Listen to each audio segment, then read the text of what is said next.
Welcome to Sports Management Podcast, where you will hear interesting sports management professionals share their stories, experiences, and passion for the sports management industry. I am your host, Marcus Philipsson. Welcome to episode 137 of Sports Management Podcast. Did you know that 65% of you who listen to this podcast do not yet subscribe? So hit that subscribe button on your podcast app, and together we will grow Sports Management Podcast. Thank you. Today I'm joined by not one, but two great guests from the event management industry. James Bulley and Paul May are the co-founders of Trivandi, an international consultancy that provides delivery and operational advice in the sport, leisure, and event sector. Founded in 2013 after the London 2012 Olympic and Paralympic Games. They both have more than 30 years of experience from planning, delivering, and operating major venues and mega event projects. In this episode, we spoke about why they decided to start Trivandi, their learnings from London 2012, challenges with mega events, the importance of technology, Trivandi's focus on sustainability, the future of the event industry, and much more. Paul May and James Bulley, welcome to Sports Management Podcast. Thanks, Marcus. Great to be here. You guys are the co-founders of Trivandi, so let's start there. What is Trivandi and what are your respective roles? Well, shall I start? So Trivandi was set up after London 2012 to share the knowledge of what it took to deliver and operate the Olympic and Paralympic Games in London. And the name actually comes from the three co-founders of the Tri is James Bulley, myself, Paul May, and Jonathan Branson. And the Vandi comes from venues and infrastructure, V&I. So we were always known as the V&I team because we oversaw the venues and the infrastructure for London 2012. So that's where the name comes from. And that's pretty much what we do now around the world. We advise on the delivery and operation of events and venues.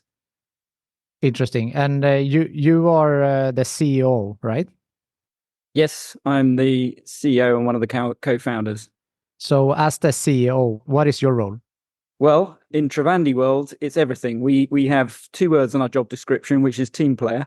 And that's pretty much what we do. So if I've got to make tea for the team, that's what I do. If I've got to set the strategy and talk to clients and win over the support of governments and deliver national projects, we do that too. So pretty much anything from setting the strategy, developing the business, winning client work and delivering project work as well. Very much the ethos of Trivandi is to get stuck in. We very much feel the experience that we bring from years and years of being involved in major sports venues, sports events and other major events and venues is to be imparted back on all the projects we work on. So we very, very much stay close to our projects, despite the fact that we might be a chief executive or an executive director or chairman. Interesting. So yeah, and Paul, the executive director and chairman, is it two words in your job description as well? Very much so. Yeah, no, it's exactly as James described. I mean, when we first formed the company, I mean, it was just the three of us, as James mentioned. And so, you know, when you form a new business and you start getting yourself off the ground, it very much is all hands to the pumps. And I think we are, you know, project people as well. We love getting involved in projects, particularly when you're working on fantastic events, sports projects, venues, whatever it might be. We like to stay in touch, and we know that, you know, our clients appreciate us staying in touch as well. So yes, whilst I'm one of the founders, executive director and chairman, just like James, you know, we do whatever it takes really just to lead the business and drive the projects forward. Amazing. So you mentioned that after 2012, you started Trivandi, London 2012. You have worked with events and, you know, similar things prior to this. So what was it after London 2012 that made you take this decision to start Trivandi? It actually started with a pizza in an Italian restaurant in Canary Wharf, where we were based in the organising committee. Paul and I were sitting down one lunchtime thinking, what on earth are we going to do after London 2012? It's been so amazing. The whole journey, I was working on it for 9 years, from the bid right the way through to the delivery and operation and closeout. And we sat together and we said, well, we can't leave it there. We've learned so much. Let's share the knowledge. So it was a fairly easy decision when you've got two brilliant people that you've worked with before for the last 7 years delivering the Olympic and Paralympic Games. First of all, you want to keep working with them. So we said, let's work with great people on great projects and just share the knowledge. So that's what we did. Great. Yeah, and I think, Marcus, once you've worked on a big, interesting, complex project like an Olympic Games, particularly when you've worked on one in your home city, as we did, you want to replicate that feeling. There is nothing like working on a major event project. Once you've done that, the idea of kind of returning to civilian life almost, kind of doesn't feel like the right move. You want to have the same experience again. You want to work on fantastic projects with brilliant people. And I think when we'd worked so extensively in the organising committee for London 2012, we'd learned so much from being on the inside and being part of the strategic plan and direction and delivery of the games. You learn so much, and you can see opportunities to kind of use what you've learned to be able to apply it and do it even better next time. And, you kind of can ride the crest of a wave of a really fantastic and successful event like London 2012 was. But actually, and importantly, you can see how you could do it better again next time, because you've been in the middle, you got true and authentic experience that will go and help others to deliver it even better. Of course, it takes a team to bring on such a mega event. And you mentioned the bid was 9 years, so you're working 9 years up to have an event like this. So for most people, I guess, don't know really the process. So can you just briefly describe, so from the bid 9 years prior up until the event, what's going on during this time? Well, it starts obviously, as you say, with even before the bid. Governments have to consider, why do they want to have or host an Olympic Games? And for many cities and countries, they will be thinking about, well, how does it support their city development plans? What does it mean from a legacy point of view for business, for tourism?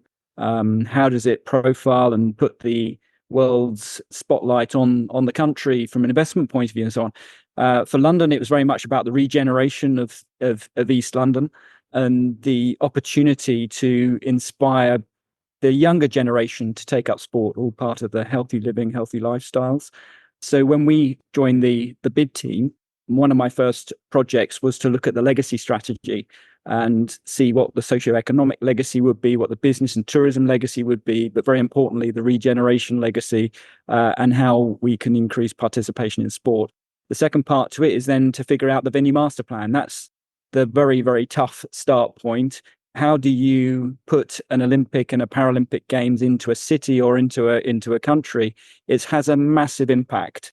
And certainly if you think about Brisbane 2032 and even those cities now thinking about bidding for the Olympic Games and Paralympic Games, that's a very important start point, is how do you provide the competition venues? And it's not just the 35 plus competition venues you need. It's an Olympic Village, it's a media centre, there's all the transport infrastructure that's needed. We had over 120 sites and venues used for the Olympic Games that are required to support the event. So it's a massive undertaking. I remember the guys from Sydney 2000 came over to London and said to me, whatever you think and however big you think this event is going to be, 10 times it. Well, actually, you probably need 100 times it, because you can't perceive how big it is until you start getting going on it. So that initial work was all about, how do you come up with a venue master plan? What is the feasibility studies for it? What are the legacy of those venues? What are all the other aspects to it in terms of the campaign that goes around it to win the votes and so on? So that's the early bid stage.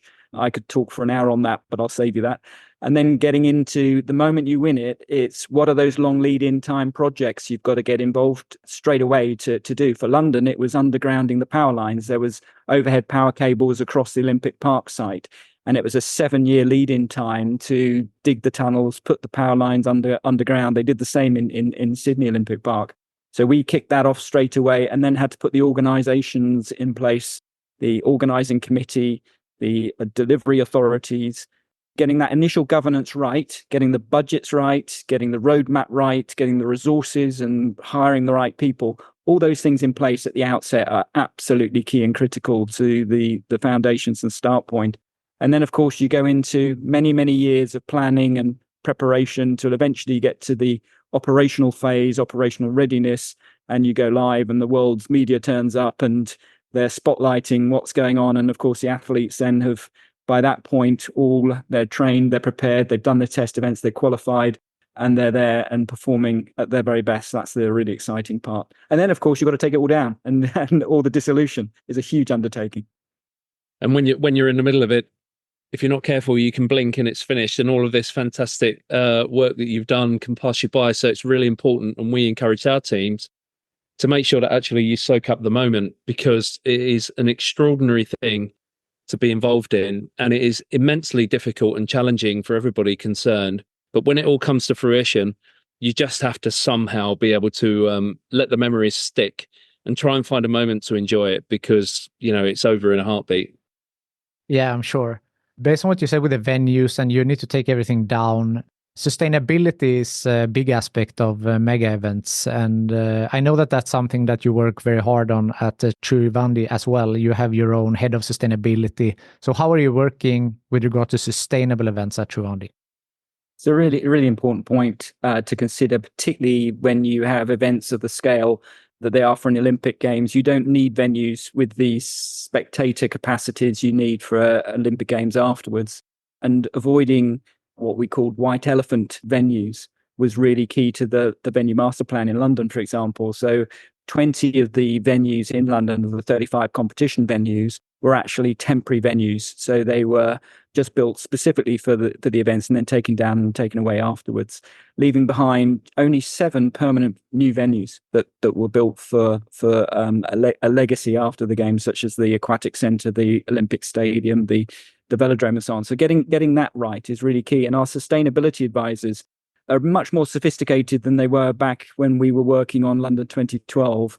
We're now doing carbon footprinting, so we can actually measure the actual carbon footprint of the event, but not just of the event itself and the event operations, but also the embodied carbon of all of the materials that are used and where they're sourced and how they're brought to the site. And that's often overlooked. And that's a really key part. If you're really serious about sustainability, it's not just about are you using reusable cups or are you putting a solar panel on a roof? It is looking at the entire carbon footprint that the event brings about from travel right the way through. So, for example, we've recently been working on COP28, and a really important thing there was to work out all of the travel that people came from wherever they were traveling from to the event, and to understand what the offset would be required for that, looking at every single part of the operation and training caterers in sustainable sourcing of foods and sustainable meal plans, for example. All of these things are really important. And what it does is actually helps a country, a city, to move forward in terms of their sustainability operations. So as an example, many cities don't have compostable or reusable recycling centres of the scale that's needed for the type of event, even some of the cities we work in. And we're able to educate them, train them, make them aware, and then they invest in those type of facilities that they need. So those sort of things are improvements that we can bring. But overall, we look very closely to deliver all events in line with ISO 2012-1, which is the sustainability standard. And more events now are looking to get that accreditation. So we help event owners go through that accreditation process and do the certification process for them as well. If we look at the London 2012 that you were both very, of course, involved in, what are some learnings from that event that you take with you now? Oh, I'll kick off with that one. I mean, there are many learnings. I mean, it's the truth. There are a lot of different factors that ultimately made that project a success. I think for me, it started, James has alluded to this, it started really with having clarity of vision and purpose. And so actually, the work that was done during the bid, which was fantastic to scrutinize, you know, what was the point of hosting the games and what were the outcomes that the country, the city, and all the stakeholders were looking for, that was really well articulated, I think, in the bid. And so one key learning is around, you know, making sure that there's real big picture clarity about, you know, what ultimately success looks like. And then it's about sort of trying to get alignment amongst all the key stakeholders. And I think in London, again, one of the successes of London, and this was by no means perfect, but one of the successes was getting all the key stakeholders from central government, the city authorities, local authorities, and the delivery bodies like Local, who we were working with, to make sure that everybody was bought into, what a good positive outcome would be, so that everybody's running in the same direction. Even if, sometimes you're barging into each other and rubbing shoulders with each other, at least you're all running in the same direction. And so having sort of a team ethic and a team ethos across stakeholders, I think, was really, really important. And that's not always the case. I think leadership is another big one, having really fantastic leadership across the key delivery organisations. And we were blessed in LOCOG with the leadership that we had, particularly under Paul Dighton, Lord Dighton, who was fantastic as chief exec, and Seb Coe, of course. And I think ultimately it comes down to teamwork. It comes down to people. And we had a really brilliant team that we were working with in LOCOG. In the venues and infrastructure department, we had some exceptional people who came together, a very diverse group of people with different skill sets, backgrounds, and all brought something unique and different to the party. But the thing that made everybody common, and what brought everybody together, was the ethos of having a team spirit, of coming together in a collaborative way to achieve an end game, so that everybody could support each other and back each other up. So yeah, I mean, there was a lot in there, but I guess the most fundamental thing for me was all about the people and how everybody came together and the spirit of teamwork. If I add to that, I think where London moved the dial is on guest experience.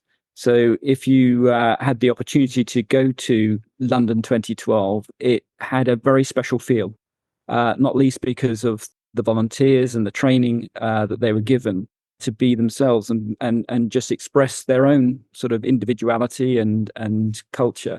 And when people came to, for example, the Olympic Park or any of our venues, they were welcomed, they were given lots of information that they needed, they were entertained, every part of their journey was mapped in terms of what are their needs and what would make their experience go from being a good experience to being a great experience, and how could we bring that about. And not all of that was forced or planned. Some of that was just it came about. So for example, volunteers on some of the locations and bridges would put their iPods on and put their megaphones up to it, and they'd be playing music and they'd be high-fiving, and they would run in and take pictures with families, and that sort of people connectivity was very special. And we're rolling that out very strongly in a lot of different events post 2012. I think the other thing is it was a very athlete focused games, and I think again probably one of the first times at a major event athletes had been at the center of every part of the planning. We had an athletes commission and athlete representatives,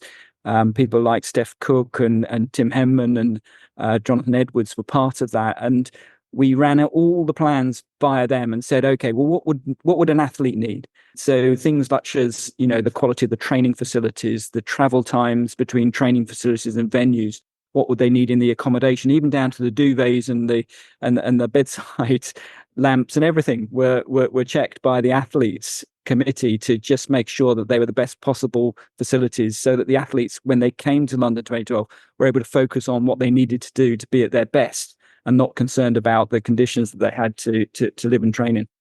That's really interesting. And of course, that helps the athletes a lot to perform at their best on such an important event. Again, London 2012, one of the events of many that you have worked on, the two of you. So after an event, when you're summarizing, how do you evaluate if an event was successful or not? Yeah, it's a really important point, because it comes back to my original point around the why. Why are you hosting this event? And if it is about increasing tourism, or it's about socioeconomic improvements, if it's about regeneration, or if it's about increasing investment, all those things are very important. So an event host needs to think about that right at the outset, because it's not something you do when you get to the end of the event. You need all the data, you need all the evaluation criteria set out, you need to do the measurement, you need to do the surveys and so on as you're going through the event. So I think it's becoming a little bit more sophisticated now and more common that events are looking for that event evaluation. And certainly we're seeing it more regularly now. And it means that when you set out the criteria and your objectives from the outset, you can also then set that into the strategy, and that flows down into all the planning. So if it's going to be the most sustainable event ever, then everything is looked through the sustainability lens. All the decisions you make in terms of, are you going to have prime running generators? Are you going to look to bring in sustainable fuel or whatever it is? Those decisions are therefore flowing from that, and then you can evaluate that afterwards. Same for the regeneration of East London. That wasn't just all going to be delivered in London 2012. It had to be a long-term plan, and it's still ongoing. And you need to have the governance, the structures, the organizations, and the funding protected for that, so that you can actually deliver on that post event. And that's, again, I think one of the success stories of London, how the London Olympic Park has transitioned, increasing connectivity between the various different neighborhoods with new bridges, new roads, with a legacy development corporation in place focused on those legacy outcomes. So yes, it needs to be planned at the outset. It needs to be flowing through the whole planning of the and operation of the events, and then the outcomes need to continue to be delivered afterwards and evaluated all the way through. Very interesting.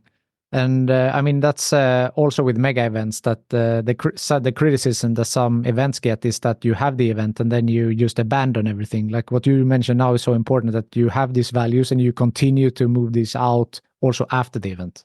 Yeah, I'd sort of add to what you were saying there. It's exactly right, Marcus. And our experience from London 2012 was that very often legacy was the first consideration. Actually, if something was being built or delivered as a piece of infrastructure, actually, what is the legacy case for it? And of course, there's a real balance between maintaining a focus on legacy and making sure that you are going to achieve the requirements of the games, particularly given the focus on guest experience, as James was alluding to. But, having a real focus on the long term and ultimately what's going to be left behind after the games, and ensuring that that is part of the big picture plan that flows from the, the ultimate vision and objectives and outcomes that were articulated way back when. I think if I may just add one other point, which I think is an interesting one, is around human legacy, of the understanding of and the ability for the city to have a workforce who can actually deliver future major events. So one of the projects we were asked to lead was the Asian Indoor Martial Arts Games in Turkmenistan in 2017, which was the first time that in Ashgabat in Turkmenistan, any major international event had been staged. And so they had no workforce there, no infrastructure or any event experience personnel in country. And what they didn't want to do was import it all. So we set up a training academy and trained 470 local people in event operations. And so by the time we got to the test events, they had the opportunity to experience the test events before they went live on the actual event. It was a 15-day event with about 15 different sports across 12 different major venues. That enabled them to have a legacy. So when they hosted subsequently the World Weightlifting Championships and then the World Track Cycling Championships, they were able to do that with their existing staff without calling in international experts. And that's what we're seeing a lot now in the Middle East, as we're starting to see more and more new countries hosting more major sporting events. And we're able to train those people so they can do what we do. And I think that's really important. We can't have, again, from a sustainability point of view, all the consultants flying in, just doing the event and then flying back out again. You need to leave that human legacy as well. Yeah, that's very important. And your team has grown over the last, you celebrated 10 years last year with Trivandi, and now you're having over 40 permanent staff across 4 global offices, and 2 of these in the Middle East, as you just mentioned.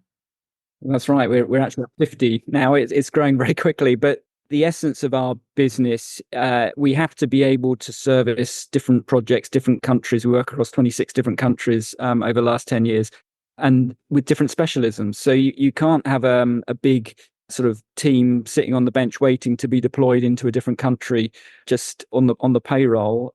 But at the same time, you want a core of staff. So we built an organization, as I say, about 50 strong now. That's going to grow very rapidly. We'll probably be 75 strong by the end of this year. But the core of our resources come from an associate network that we've developed with over 1,750 people, I think there is now on that associate network. But they are all specialists who are tried, tested, trusted, that we have worked with before on major events. We vetted their background and their experience, so that whenever a client calls us and say we need a ticketing specialist to go to Lima to run an event, we can find that person for them. And that's enabled us to have the ability to call in any person anywhere on any event at any time. So that's the business model, and that's what's enabling us to service so many different countries. Looking ahead, Paul, if I'm asking you, how do you see the event industry changing in the next coming years? Like, what are some trends? What do you think will change in the event industry going forward? Yeah, well, I think there's going to be a real revolution of change that's going to be coming forward as we look towards the next 5-10 years or so. I think geography is a big part of it, of course. The Middle East, as James has mentioned, is a real hotbed for events and sports projects, given the ambitions that exist there. North America, of course, has got its own fair share of events with the FIFA World Cup and the Olympics taking place as well. So, needing to be agile around serving those communities and providing the support and expertise needed there. I think we're also seeing some real change around event formats. And so, looking at maybe sort of well-established events formats and how can they innovate, become very forward-looking in terms of the way they present themselves. How can they embrace new technology to be able to present themselves as well, both in real time to spectators, but also online and via the digital community. And we're sort of increasingly finding ourselves involved in those types of projects, which are looking at staging new formats and presenting sports events in a slightly different way. I think there's a big push as well towards sort of professionalization. There's a need for a layer of professionalization within the industry as well, which I think is very important and comes off of what James was saying around, our ability to be able to help some of our clients, some of the countries and territories that we work to train up their people, but also to layer that with sort of new standards that should be adopted for events, helping to raise the bar in terms of the events industry operating in a way which is aligned to other sectors, other industries, putting in place an ISO standard that would be applicable within the world of major events, for example, creating an industry body that would have advocacy across all of the events that sit within the global portfolio as well. So I think, we're going to see quite a lot of a shift change over the next 5 or 10 years. Certainly going to be very dynamic. It's going to be very exciting and lots of opportunity. I think if I may add to that, the other part to it from an event point of view is how technology is changing, how people consume content, media, way in which media are broadcasting. With the technology in broadcasting, I just remember in London 2012, the first 3D cameras, the first long span overhead wide cable cameras. This is the days before drones and the like. But I think if you remember in Tokyo, the way in which they presented the athletics with the spotlight on each of the runners on the lanes and lighting the lanes, all of this sport presentation piece to it, and the way in which you can spotlight the athlete, showcase the athlete, you can get all the information data and you can bring that straight to your phones. You can see replays, you can do great things with lasers and lights. And there's going to be, I feel, that entertainment side. Sport is entertainment at the end of the day. And that through these new ways of using technologies and sport presentation and the way in which data can be utilized and processed and made available at very quick time will be a really exciting advancement in the way in which these events are run and operated. Definitely. You mentioned technology. Also, AI is, of course, getting more and more popular and useful. So how do you at Trivandi work with regards to innovation and to leveraging technology in your operations? Yeah, it's a great question because it's exactly one of the areas that we are looking in at very, very carefully at the moment. We've created a research and innovation hub within Trivandi.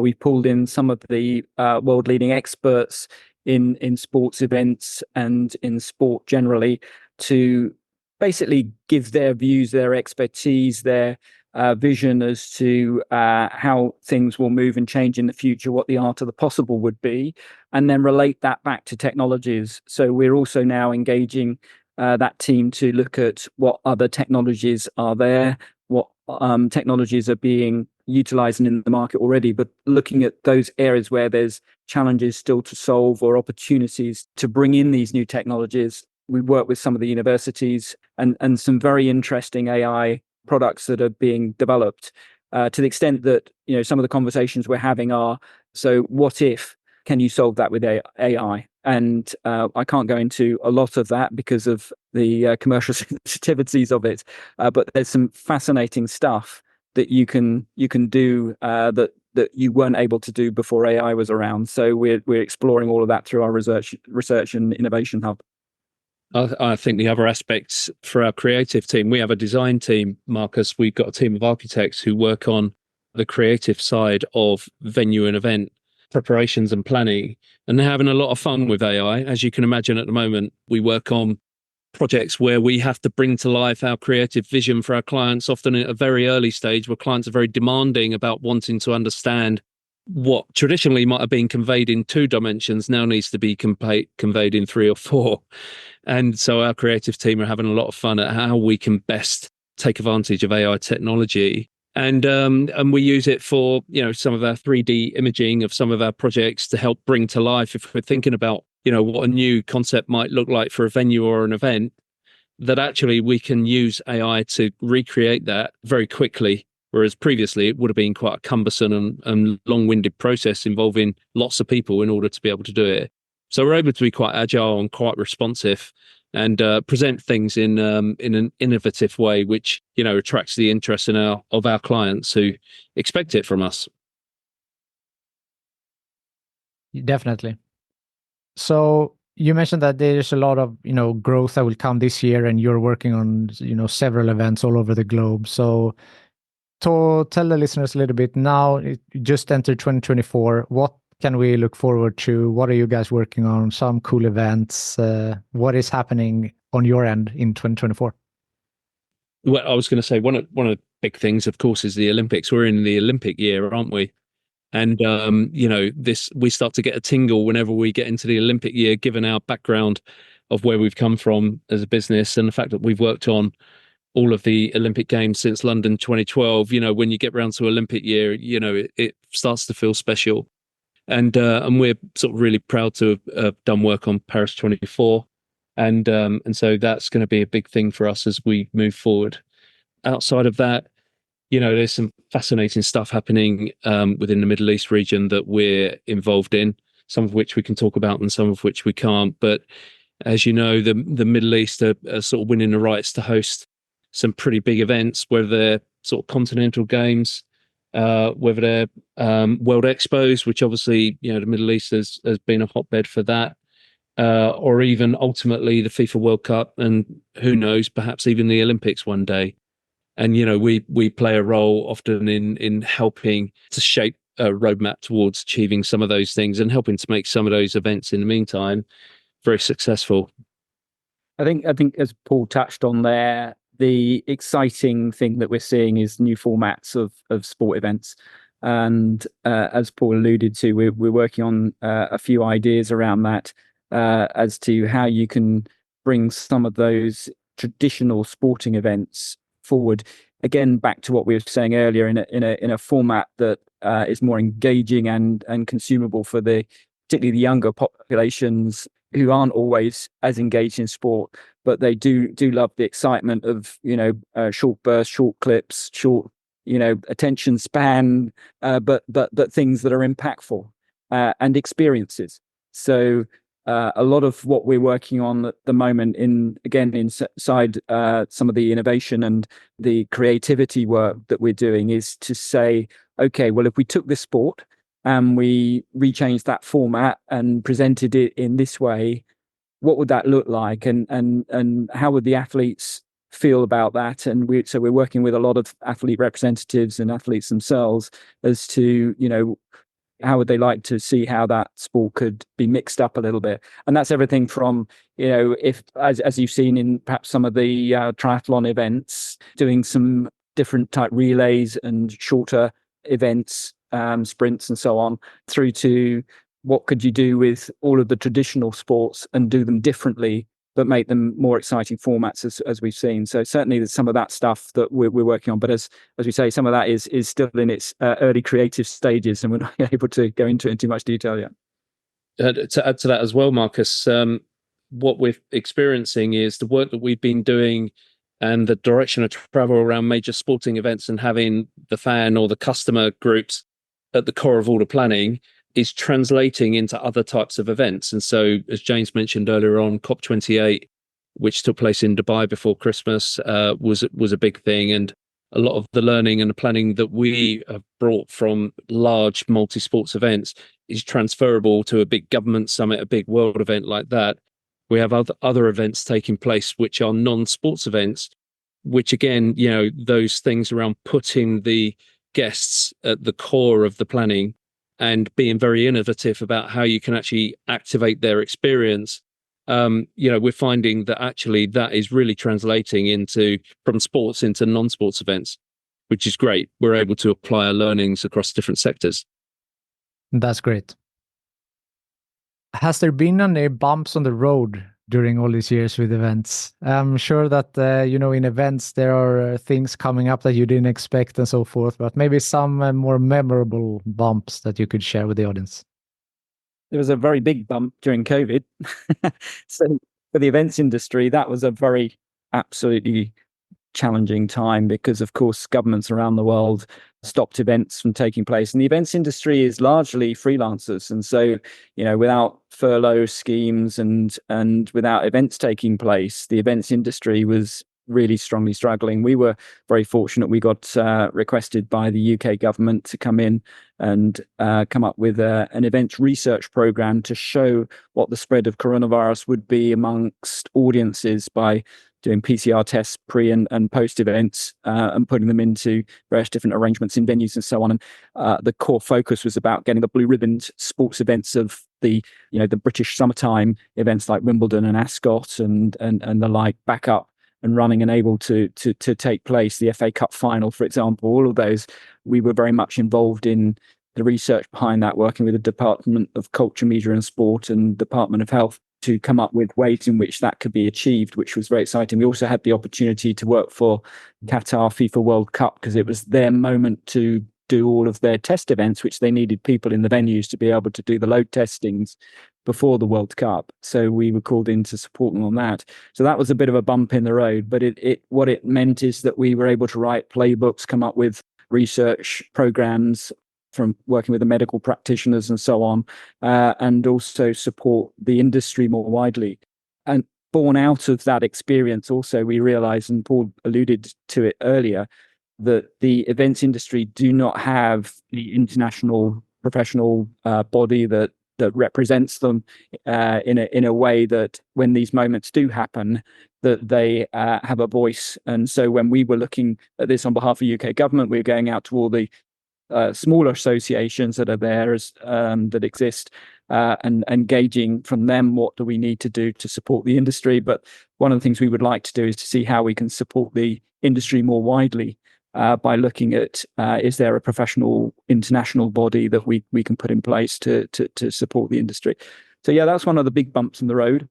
There's been plenty of other bumps along the way. I think the issue and nature of the events industry is that people, as I said earlier, underestimate the size and scale of what these things take to put on. And quite often the budgets aren't enough, the resources aren't there, or the experience isn't there within the organizations, within governments that have taken on the responsibility to deliver them. We often get parachuted in at the last minute to try and help pull them round and make them happen. I think if you Google 5 most stressful jobs in the world, you'll see number 1 is the army because you get shot. Number 2 is the fire brigade because you get burnt. Number 3 is the ambulance service because you're dealing with people who are about to die. Number 4 is live broadcasters. That's your job, Marcus. And then number 5 is event coordinators. And there's a reason for that, because everybody, at the last minute, the pressure is on. You have an immovable deadline and you have to make it happen. So we would like to push the event coordinators back down the list of stressful jobs by educating, clients and governments as to what it takes and trying to have the right budgets and the right programs, right plans, and the right resources, so that then they don't get to that stressful situation. I'd say number 6 is running and owning your own business. Yeah, which can also be a rocky road inevitably, and particularly when you're working in the events industry, which is so dynamic with events coming and finishing and things chopping and changing, and things don't always go to plan inevitably, largely out of anyone's control. And so I think for a business like us, being able to be agile, being resilient, remaining positive, and having a really good sense of humor, I think these are all characteristics that any business owner, particularly though one who works in the world of sports and events, these are really important characteristics. Yeah, definitely. Before we sign off here, is there anything I haven't mentioned yet that you feel is important to bring up? Well, I think just flying a flag for the events industry, and I don't know what the demographic of your listeners actually is, Marcus, but if there are people who are just intrigued by the events industry, intrigued by the world of sports, it's a fascinating environment. Hopefully we've been able to bring that to life a little bit. But actually, if you're interested in sport, if that is your passion, if you want to get involved in live events because you just want to be at the cut and thrust of interesting things happening, this is the right industry for you. And so, I'd encourage people to engage with it, try it out, get some experience, get your hands dirty, but get involved, because it's a really interesting and fascinating environment to be working in. I think just to add to that, it for us is about professionalizing that industry, because I think, when you speak to mum and dad to talk about what career you're looking to follow, events industry doesn't really come up. You're either going to be, a doctor, a dentist, an accountant, a lawyer, those traditional professions. But we would like to see the event industry professionalized. It is an extraordinary industry at the level we're operating at. We have management consultants working for us. We have architects. We have project managers, chartered surveyors, engineers, and so on. And, it does bring together a number of different professions, but the operators themselves, we would like to be recognized as a profession, so that people do see it as a professional career. And I think we've got some way to go to get there. Paul and I are both chartered surveyors. We're probably the only event company that is a regulated body. We're regulated by the Royal Institution of Chartered Surveyors. And so we would like to see more event companies seen as professional organizations and professional bodies. And that, is all about training. It's about having assessment of professional competence and putting together some professional institution around it. So I think that's what we would like to see happening. And we're going to work hard to play our part in supporting the industry get there. That's amazing. And I'm definitely super intrigued for events after talking to you guys for this time. So I would like to thank you very much, James and Paul, for taking the time to be on Sports Management Podcast. It's our pleasure, Marcus. Thank you. Thank you for listening to the Sports Management Podcast. Please hit the subscribe button so you don't miss out on any upcoming episodes. Also, feel free to leave a comment about what you thought about this episode. If you want to get in contact with me, send an email to sportsmpodcast@gmail.com or hit me up on Facebook, Twitter, or Instagram @sportsmpodcast.